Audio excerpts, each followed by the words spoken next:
আমার সাথে 14 এপ্রিলে আমি শিল্পকলায় যাই। আমার একটা শো ছিল, আমি শিল্পী, আমার নাম হাসি, ফারজানা হাসি। আমার একটা প্রোগ্রাম শেষ করে আমি শিল্পকলায় আসি 14 এপ্রিল সন্ধ্যার দিকে। তো আসার পরে আমাকে একজন অর্গানাইজার 9টার পরে, রাত 9টার পরে, বাবুল নাম ওনার, উনি আমাকে ইনভাইটেশন করতেছিল আগামী মাসের 24 তারিখে একটা প্রোগ্রাম হবে আমাদের শিল্পকলার নাট্যশালায়। সেখানে আমি শিল্পী হিসেবে সে আমাকে ইনভাইটেশন করে যে আমার অনুষ্ঠানে চিফ গেস্ট থাকবে হচ্ছে আমাদের স্পিকার সাহেব। দুইজন শিল্পীর নাম বলেছিল, আলাউদ্দিন 2টা গান করবে, সীমা 2টা গান করবে। হাসি তুমি 2টা গান করো আমার প্রোগ্রামে। আমি বলছি আচ্ছা ভাইয়া। তখন আমি যখন এই কথা বলতেছিলাম তার সাথে, রাস্তার উপরে শিল্পকলা থেকে বের হইয়া যে বাম সাইডে ডান সাইডে যে রাস্তাটা, ওইখানে হঠাৎ করে এখানে ছবি আছে যে জেসমিন আক্তার আনিতা এবং কি পারভেজ আলম গং, এদের দল আইসা আমার উপরে অ্যাটাক করে।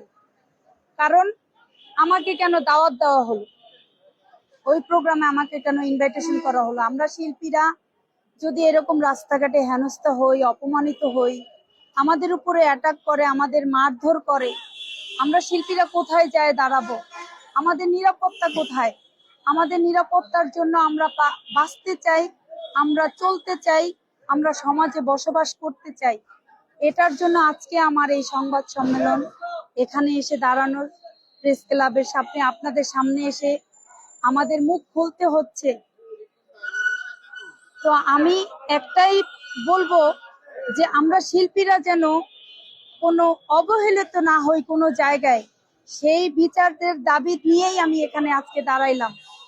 তো আমার উপর যেই হামলাটা হয়েছে, আনিতা বেগম, জেসমিন আক্তার আনিতা এবং পারভেজ আলম গং, সাথে ছিল হৃদয় নামের এক ছেলে, মনি, সাকিব, শহীদুলের ওয়াইফ, আমি চিনি না তাকে, কিন্তু তার স্বামীকে আমি চিনি, সেই মহিলা।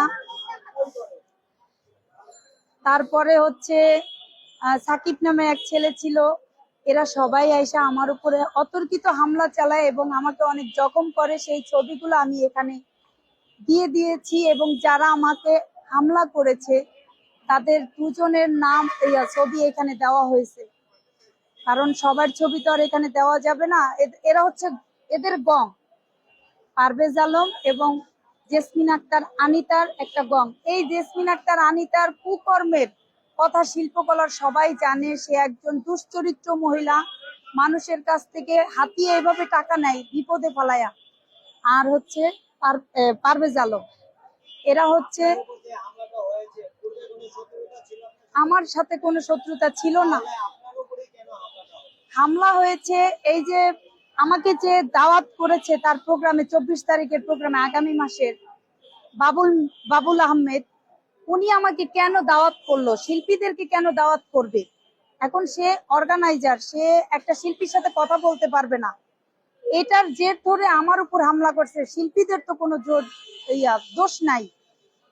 অর্গানাইজাররা শিল্পীদেরকে দাওয়াত করবেই, সেই ক্ষেত্রে তো এখানে শিল্পীদের কোনো দায়ভার নাই, দোষ নাই। তাহলে আমাদের উপর কেন হামলা করবে তারা? আমি 4 দিন যাবত হাসপাতালে ট্রিটমেন্ট নিছি। আমাকে এমন ভাবে জখম করছে, আমি হাঁটতে পারি নাই এবং কি আমার অনেক ক্ষতি হয়েছে, যেটা আমার তলপেটে মানে পেট পাশায় তারা লাথি মারছে। এটা হচ্ছে সবচেয়ে বড় বিষয়। আমার অনেক বড় ক্ষতি হয়ে গেছে। ডক্টররা বলছে আপনি এখনো বিপদ মুক্ত না, ভবিষ্যতের জন্য আপনার জন্য বিপদে একটা। হ্যাঁ, আমি থানায় অভিযোগ করেছি, কিন্তু থানা থেকে আমার কোনো, আমি পাইনি এখনো, সাড়া পাইনি এখনো। না, আমি কোনো সাড়া পাইনি। আমি রমনা থানায় অভিযোগ করেছি ওই দিনই। তারা বলেছে আমি আমি আমার আয়ুর সাথে কথা বলতে চাইছিলাম, কিন্তু তার ফোনে আমি তারে পাইনি, এখন পর্যন্ত পাইনি। এবং কি আমি 2-3 দিন যাইয়া থানা থেকে ফেরত আইছি। আমি তার সাথে সাক্ষাৎ করতে পারি নাই, তারে পাই নাই আমি।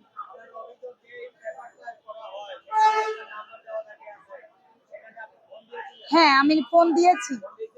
না, না, ওইখানে ইংলিশে একটা মহিলা কি যেন বলে, কিন্তু রিসিভ হয়। হ্যাঁ, না, ওসি স্যারের সাথে আমি সাক্ষাৎ করতে পারি না, যেহেতু আমার আয়ুর সাথে আমি কথা বলতে পারি না। আজকে আমি বলবো। আমি চাচ্ছি আমাদের শিল্প গোষ্ঠী যাতে এরকম রাস্তাঘাটে যাতে অপমানিত না হয়, তাদের উপর যেন অ্যাটাক না করে। শিল্প গোষ্ঠী আমরা সাংস্কৃতিকের মানুষজন যেন নিরাপত্তায় থাকতে পারি, আমাদের উপর যেন অত্যাচার অবিচার না হয়। আর আমার উপর যে অবিচার করা হয়েছে, এটার দৃষ্টান্তমূলক শাস্তি চাই। এটা আমরা চাই, সরকারের কাছে চাই, সারা বাংলাদেশের মানুষের কাছে চাই, আমরা সংবাদ কর্মীদের কাছ থেকে চাই। আমার নাম হচ্ছে ফারজানা হাসি, আমি একজন সঙ্গীত শিল্পী। আমি সারা বাংলাদেশে গান করি, আমাকে অনেকেই চিনে, সবাই চিনে আমাকে।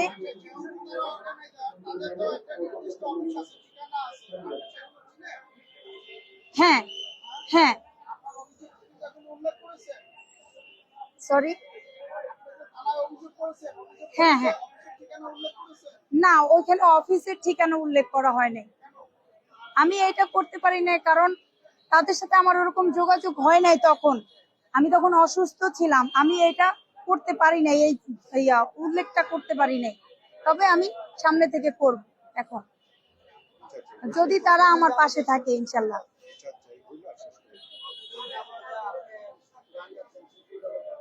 আমি ছোটবেলা থেকে গান করি, 11 বছর বয়স থেকেই আমি গানের পথ চলা আর কি। তো আমি আমি আপনাদের মাধ্যমে এটাই চাই, আমার উপর যে হামলাটা হয়েছে, জেসমিন আক্তার আনিতা এবং পারভেজ আলম গং, এদের আরো রিপোর্ট আছে, আমাদের আরো শিল্পীর উপরে আক্রমণ করেছে। সেটা হচ্ছে যারা অন্তরা নামের আরো একজন সঙ্গীত শিল্পী এবং তানিয়া নামের একজন সঙ্গীত শিল্পী, তারপরে আরো একজন শিল্পীর উপরে, আমি তার নামটা বলতে পারতেছি না। অবশেষে আমার উপরও সেই হামলাটা এসে অ্যাটাক করেছে। আমরা চাই এটা অবিলম্বে এটার বিচার হোক। বিচারের দাবি জানিয়ে আমি এ পর্যন্ত শেষ করছি।